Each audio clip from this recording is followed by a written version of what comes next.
आगे बढ़ने से पहले चैनल पे पहली बार आए तो चैनल को सब्सक्राइब और वीडियो को लाइक कर दीजिएगा। यहाँ पे डॉल्बी का मोड आपको लोगो देखने को मिल जाता है और ये आपको स्टील का फ्रेम देखने को मिलता है। 2 स्पीकर यहाँ पे देखने को मिल जाता है, आप देख सकते हो।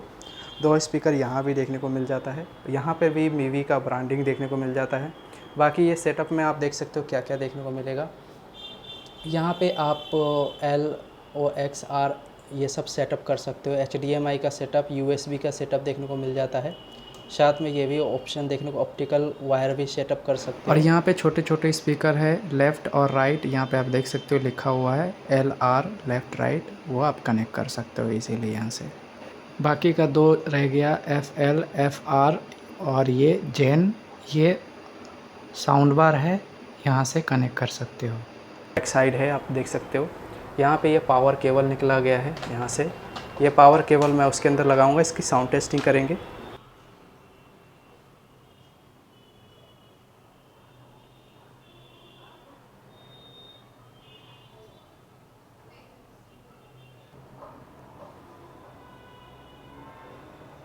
Connected.